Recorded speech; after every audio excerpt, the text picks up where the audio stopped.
مباراة نهائي افريقيا للاندية ابطال الدوري 82، مباراة الذهاب في استاد القاهرة يوم الاحد 28 نوفمبر 82.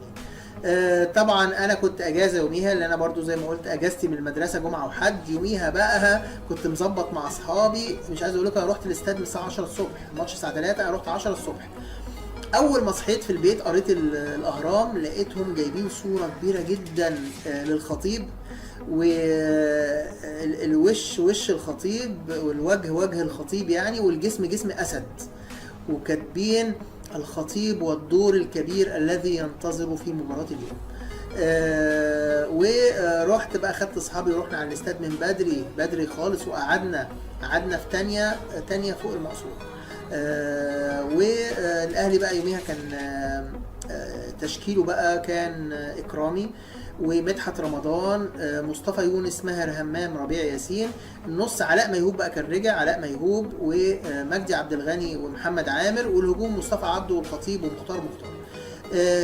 ودكة البدلاء كانت زاخرة بقى، كان طاهر ابو زيد وزكريا ناصف ورمضان السيد، وكانت زاخرة بالنجوم. المهم الاهلي بقى ابتدى بهجوم جامد جدا. الخطيب بقى كان متألق، وكان واضح ان هو هيعمل حاجة النهاردة اكتر من فرصة. الخطيب يعني هدد بيها مرمى كوتوكو، ولاعيبه كوتوكو كانت مرعوبه من الخطيب الحقيقه في الشوط الاول بالذات. كوتوكو كان لابس فانيلا اورنج وشورت احمر، الاهلي كان لابس وشراب احمر، الاهلي كان لابس فانيلا حمراء وفانيلته الحمراء وشراب وشورت ابيض، ولكن شراب ابيض عشان كوتوكو كان لابس شراب احمر. المهم يعني مصطفى عبده تألق في المباراه دي. مصطفى عبده عمل برضو اسيستات كبيره جدا.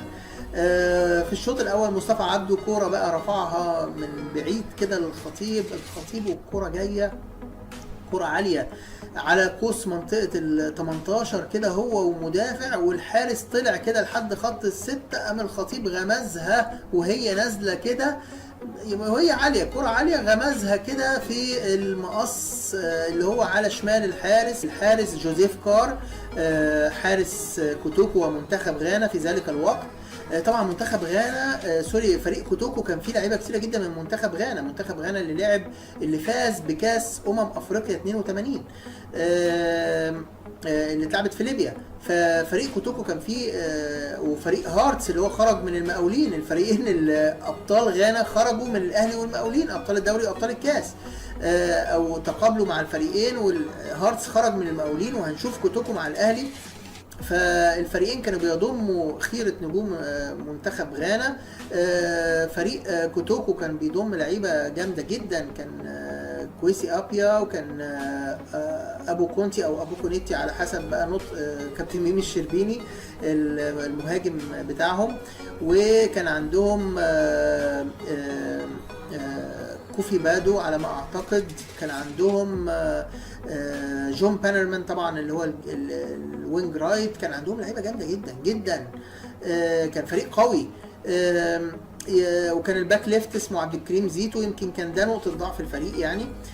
مصطفى عبده زي ما بنقول لعب بقى كوره كده للخطيب، الخطيب احرز منها الهدف الاول، هدف رائع، تابلو فني.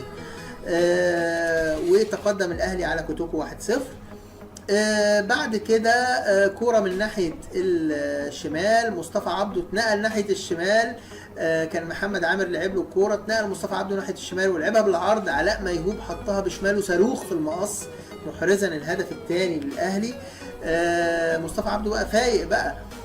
بعد كده مصطفى عبده لعب كورة للخطيب من ورا المدافعين، كورة كده ثرو رائع بصراحة، راحت للخطيب ومعاه المدافع اللي هو عبد الكريم زيتو ده، الخطيب قام مرقصه ترقيصه قطه لجوه، يعني زي ما بيقولوا طق له وسطه بجد، وقام حاططها بشماله كوبري ما بين رجلين الحارس جوزيف كار. هدف يعني قصه، الهدف قصه تتحكي، مش هدف يعني كده وان تاتش وخلاص، لا ده قصه بتتحكي، تابلوه فني.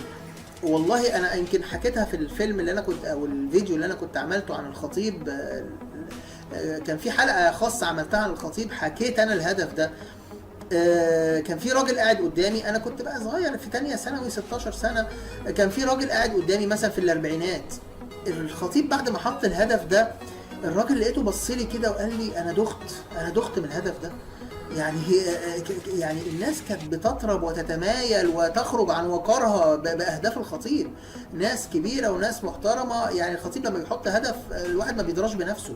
الحقيقه هدف رائع رائع، من اروع مباريات الخطيب بالذات الشوط الاول. من اول السيرو بتاع مصطفى عبده، ترقيصه الخطيب للباك، ازاي حطها بشماله ما بين رجلين الحارس. ايه ده ايه ده يعني، من احلى اهداف الخطيب طبعا. 3-0 للاهلي كده، والاهلي كده النتيجه مطمئنه. الاهلي ضيع اهداف كتير قوي بقى في الشوط الاول. مختار ضيع، يعني الاهلي ضيع اهداف لا تضيع في الشوط الاول، كان ممكن النتيجه تبقى 5 و6. انتهى الشوط الاول 3-0. الشوط الثاني بقى انقلب الحال تماما. كوتوكو بقى كشر عن انيابه، وظهر انه فريق مش سهل، وانه فريق قوي جدا، وكان قادر انه يحرز هدف وهدفين كمان في مرمى الاهلي. ولكن يعني ربنا يعني ستر، زي ما بيقولوا القدر كان رحيما بالاهلي. اكرامي انقذ انفرادين، انا متذكرهم كويس جدا، انفرادين كل واحد فيهم انفراد صريح. تمام. واحد انفراد، طبعا المهاجم بتاعه مرقص بقى دفاع الاهلي، ورقص مصطفى يونس، وانفرد باكرامي، خبطت في جسم اكرامي، اكرامي طلع فرد جسمه عليه، خبط في جسم اكرامي وطلعت فوق العارضه. الكره الثانيه اكرامي خرج عليه برده، حطها اكرامي، طلع عليه، قدر ان هو ينقذها منه. هجمات كتير بقى، وكوتوكو ماسك كوره، والخطيب انا فاكر كان برضو اتصاب كده، بس تحمل على نفسه وكمل. نزل بقى طاهر ابو زيد وزكريا ناصف، ولكن لا، نزل طاهر ابو زيد ورمضان السيد، نزلوا في الشوط الثاني لتخفيف العبء شويه عن الاهلي. ولكن كوتوكو يعني ربنا ستر الناس، على قد ما النتيجه هي كبيره 3-0، الماتش انتهى 3-0، ولكن على قد ما نتيجه كبيره مع فريق زي كوتوكو، ولكن الفريق مقلق جدا. يعني فريق كوتوكو الشوط الثاني لا، سبب قلق كبير جدا جدا لينا كلنا، وقلنا ان مباراه العوده مش هتبقى سهله، والاهلي لازم يستعد وما يتهاونش ابدا ابدا في مباراه العوده، لان الفريق ده يعني 3-0 كتير عليه، يعني كتير عليه ان هو يتغلب 3-0 من الاهلي. وانتهت المباراه بهذه النتيجه، نتيجه طيبه، ولكن على الاهلي الحذر، كل الحذر من مباراه العوده.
الاهلي بيهدوا اللعب.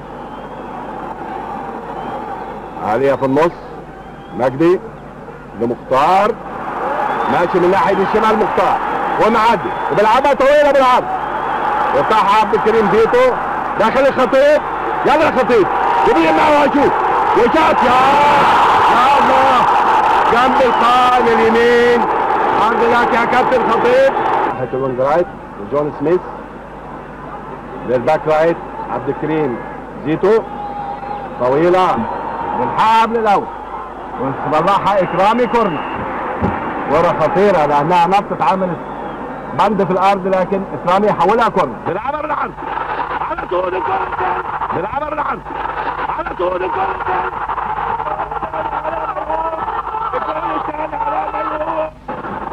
وعلى الارض بيلعبها ينط مع الكرة وتصلح ثاني ضرب وتخش واحد، انما اكرامي يا ولد يا اكرامي يطير في الهواء ويمسك الكرة. بيلعب كرة عالية ربيع ياسين على طول تطلع اكرامي. يا سلام يا ولد يا اكرامي. وين الخطيب بيحط الكرة يا ولد. الشوط الثاني نشط فريق كوتوكو وشدد هجماتها التي انكسرت على سقف الدفاع النادي الاهلي. وستقام المباراة الثانية بين الفريقين بمدينة كوماسي بغانا يوم 12 من ديسمبر القادم لتحديد الفائز ببطولة كأس افريقيا. ومما يذكر ان هذه ثالث مرة يصل فيها فريق مصري لنهائي كأس افريقيا لأندية ابطال الدوري يوم 12 من ديسمبر القادم لتحديد الفائز ببطولة كأس افريقيا.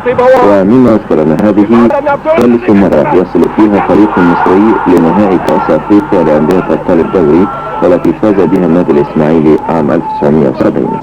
يلعبها للخطيب حلوة من ورا الجول وناشي الخطيب هو واحد بفاضل نفسه. يلا برجلك الشمال وشاط الجول.